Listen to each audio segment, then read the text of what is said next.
बिस्मिल्लाहिर्रहमानिर्रहीम। अस्सलामुअलैकुम व्यूअर्स, मैं उम्मीद करता हूँ आप सब खैरियत से होंगे। मैं आपका इंस्ट्रक्टर शहबाज अली और आज हम डिस्कस करेंगे प्रोग्रामिंग टाइम 3.4। सबसे पहले हम अपनी प्रॉब्लम स्टेटमेंट को अच्छे से डिस्कस करते हैं ताकि हमारे लिए प्रोग्राम राइट करना बहुत ज़्यादा आसान हो जाए। An electricity billing company calculates the electricity bill according to the following formula.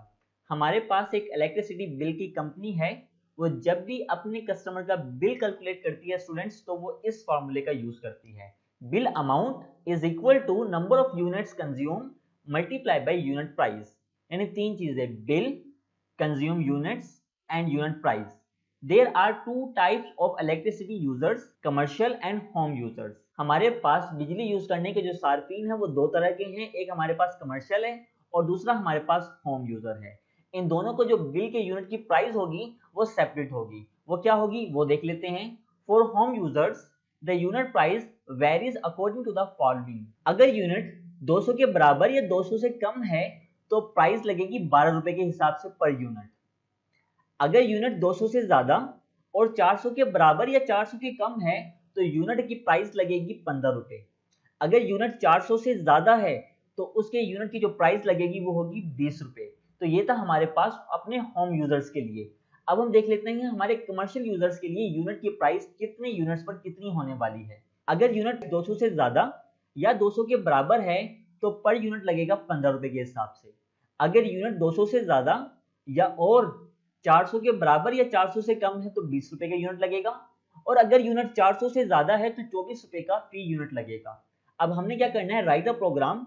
एक प्रोग्राम लिखना है आपने सिंपल सा, that takes the type of user, जो आपसे यूजर की टाइप इनपुट के तौर पर ले, and number of units consume, और कितने यूनिट कंज्यूम्ड हुए ये भी यूजर ने खुद बताना है एज अ इनपुट के तौर पर। The program then display the electricity bill of the user. जो हमारा प्रोग्राम होगा इलेक्ट्रिसिटी का फाइनल बिल होगा वो हमें रिजल्ट दिखाएगा। तो सिंटैक्स हमने लिख लिया है। अब यहाँ पे हम वेरिएबल्स डिक्लेयर कर देते हैं। हमें यहाँ पर 4 वेरिएबल्स चाहिए। एक वेरिएबल हमारे पास हो जाएगा बिल का, दूसरा कंज्यूम यूनिट का, तीसरा यूनिट प्राइस का और चौथा यूजर टाइप का। तो मैं यहाँ पे लिख लेता हूँ इन डेटा टाइप के अंदर बिल नंबर 1 वेरिएबल, नंबर 2 हम ले लेते हैं कंज्यूम यूनिट यानी सी यूनिट्स में लिख रहा हूँ यहाँ पे, और यूनिट प्राइस तो मैं यहाँ पे लिखता हूँ यू प्राइस, यानी यूनिट की प्राइस के लिए हमने ये वाला वेरिएबल ले लिया। और उसके बाद हमने यूजर से चॉइस भी इनपुट करवानी है। यूजर से चॉइस इनपुट करवानी है हमने कमर्शियल के लिए सी और होम के लिए एच। तो यहाँ पे हम इसके लिए डेटा टाइप हमारे पास सबसे बेस्ट है वो है चार्ट डेटा टाइप। और यहाँ पे हम लिख लेते हैं यूजर टाइप यानी यू टाइप। अब हम यूजर से कहते हैं कि वो सबसे पहले तो इनपुट करे कि वो कौन सा यूजर है। तो यहाँ पे स्क्रीन पर एक मैसेज डिस्प्ले करवाने के लिए हम प्रिंट एफ फंक्शन का यूज करते हैं, जिसमें हम लिख लेते हैं press C for commercial users and press H for home users। ठीक है।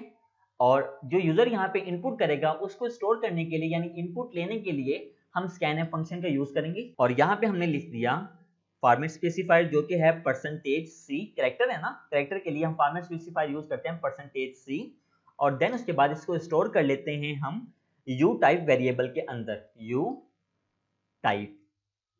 दूसरी चीज हमने यूजर से इनपुट करवानी है कंज्यूम यूनिट, यानी देखें यूजर टाइप तो हमने इनपुट करवा दी, अब हमने इनपुट करवाना है कंज्यूम यूनिट। एक और स्क्रीन पर मैसेज डिस्प्ले कर देते हैं जिसमें हम यूजर से कहते हैं इंटर कंज्यूम यूनिट्स, कि जितने यूनिट कंज्यूम हुए हैं वो बता दें। और स्कैनफ फंक्शन की मदद से हमने इसको इनपुट करवाया। फॉर्मेट स्पेसिफायर हम %d यूज करेंगे क्योंकि कंज्यूम यूनिट के लिए ऊपर हम इन डेटा टाइप यूज करके आए हैं, और इसको हमने स्टोर करना है सी यूनिट्स के अंदर यानी कंज्यूम यूनिट्स के अंदर। दो चीजें इनपुट करवा दी। अब हमने क्या करना है, अब हमने इफ एल्स का यूज करना है। अब हमने यहाँ पे कंडीशन लगाई इफ अगर कंज्यूम यूनिट्स जो हैं वो हमारे पास less than is equal to 200 हो, यानी अगर हमारे पास जो कंज्यूम यूनिट है वो 200 से कम है तो आपने अगली चीज चेक करनी है वो यूजर कौन सा है। और अगर user type is equal to है होम के, तो आपने क्या करना है, unit price is equal to लगानी है 12 रुपए की। एल्स अगर ऐसा नहीं है, फिर आप यूजर टाइप चेक करें, क्या यूजर टाइप जो हमारे पास है वो is equal to commercial users की है। अगर ऐसा है तो अब की बारी आप यूनिट प्राइस लगाएंगे उसको 15 रुपए के हिसाब से। अब दूसरी कंडीशन हम लगा लेते हैं, जिसमें हम बताएंगे एल्स अगर if consume unit greater than 200 यानी 200 से ज्यादा हैं, और consume units less than is equal to 400, अगर हमारे पास जो यूनिट है वो 200 से ज्यादा और 400 के बराबर या 400 के कम है, फिर आपने ये ब्लॉक ऑफ स्टेटमेंट एग्जीक्यूट करना है, जिसमें हम चेक करेंगे, मैं यहां से ही कॉपी कर लेता हूं, जिसमें सबसे पहले हम ये चेक करेंगे कि वो होम यूजर है। अगर होम यूजर है तो 15 रुपए का यूनिट लगाना है, और अगर कमर्शियल यूजर है तो उसको हमने लगाना है 20 रुपए का यूनिट। ये काम करने के बाद अब हम चेक करेंगे, हो सकता है कि यूजर की जो यूनिट्स हैं वो 400 से ज्यादा हों। मैं इसी को यहां से दोबारा कॉपी कर लेता हूं और यहाँ पे हम क्या कर देते हैं, पेस्ट कर देते हैं। अब चेक करें कि अगर वो आपके पास होम यूजर है तो उसको यूनिट प्राइस लगेगी 20 रुपए के हिसाब से, और अगर कमर्शियल यूजर है तो उसको यूनिट प्राइस लगेगी हमारे पास 24 रुपए के हिसाब से। ये कोड जब एग्जीक्यूट होगा जब यूनिट 400 से ज्यादा होंगे। अब हमने बिल कैलकुलेट करना है। आपको याद होगा बिल कैलकुलेट करने का फार्मूला हमारे पास था, bill is equal to consume units multiply कर दो यूनिट प्राइस से, और इसके आंसर को हम स्क्रीन पर डिस्प्ले करने के लिए प्रिंट एफ फंक्शन का यूज कर लेते हैं। यहाँ पर हम मैसेज लिख लेते हैं यूवर इलेक्ट्रिसिटी बिल, जो है फॉर्मेट स्पेसिफायर %d लिखा और यहाँ पे बिल लिख दिया, यानी बिल के वेरिएबल को यहाँ पे डिस्प्ले कर दे, और इसके बाद हम इसको जी इस तरह क्लोज करते हैं। आइए अब हम अपने इस कोड को एग्जीक्यूट करते हैं। ये जी मैंने इसको रन किया, आपके पास ये स्क्रीन आ गई कंसोल। यहां पर वो आपसे कह रहा है press C for commercial user और press H for home user. हम पहले H प्रेस कर देते हैं, ये हमने H प्रेस कर दिया। अगली बात वो कह रहा है इंटर कंज्यूम यूनिट। पहले हम इंटर कंज्यूम यूनिट लिखते हैं 200 के बराबर या 200 से कम। मैं यहाँ पे लिख लेता हूँ 10 यूनिट्स, यहाँ पे मैं लिख लेता हूँ और इंटर प्रेस किया। इलेक्ट्रिसिटी बिल कितने का आ गया, 120 रुपए का, ये आप देख सकते हैं। अगर यूनिट 200 से कम है तो 12 रुपए का फी यूनिट लगेगा, और इसके हिसाब से आपने बिल दिखा देना है। तो 10 × 12 होता है 120। दोबारा रन करते हैं कमर्शियल यूजर के लिए। अब हम यहाँ पे लिख देते हैं C और यूनिट लिख देते हैं 10। ये हमारे पास आंसर आ गया 150। क्यों? क्योंकि यूनिट 200 से कम है और यूजर जो है वो क्या है, कमर्शियल है, यानी ये। तो यूनिट प्राइस कितने लगेगी, 15। तो 15 × 10 कितने हो गए, 150। अब हम एक्सिक्यूट करते हैं अपना ये वाला ब्लॉक ऑफ स्टेटमेंट। इसको दोबारा रन किया और अब की बारी हम कहते हैं कि हमारा होम यूजर है और कंज्यूम यूनिट है उसके 300।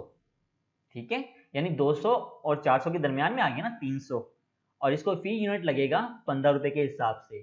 300 × 15 कितना हो गया, 4500। अब इसको रन करेंगे कमर्शियल यूजर के हिसाब से, यूनिट भाई हम 300 रखेंगे और आंसर आ गया 6000। यूनिट देखिए 300 है, कमर्शियल यूजर है, तो यूनिट प्राइस कितनी लगेगी हमारे पास, 20 रुपए। तो 300 × 20 आपके पास आ जाएगा 600। अब हम एक्सिक्यूट करेंगे अपना ये वाला ब्लॉक ऑफ स्टेटमेंट। रन किया, यहां पर हमने लिखा होम यूजर, यूनिट लिख देते हैं हम 500। देखें बिल आ गया हमारे पास 10,000 का, क्योंकि एक यूनिट लगेगा 20 रुपए का ये वाला। तो 500 × 20 आपके पास हो गया 10,000। और अब हम रन करेंगे इसको कमर्शियल के हिसाब से, यानी C। यूनिट्स आ गए 500 और बिल आ गया 12,000 का। तो स्टूडेंट्स ये था हमारा आज का कोड, जिसमें हमने फाइंड आउट किया कि किस तरह C प्रोग्राम की मदद से हम अपना इलेक्ट्रिसिटी का बिल कैलकुलेट कर सकते हैं। मैं उम्मीद करता हूं कि मेरी आज की वीडियो आपको बहुत ज़्यादा पसंद आई होगी। अगर आपको मेरी आज की वीडियो पसंद आई है और इस वीडियो से स्टूडेंट्स आपकी हेल्प हुई है, तो वीडियो को लाइक करें, अपने तमाम फ्रेंड्स के साथ इसको शेयर करें। मुझे अपनी दुआओं में याद रखिएगा। मेरी अगली वीडियो तक के लिए अल्लाह हाफिज, टेक केयर।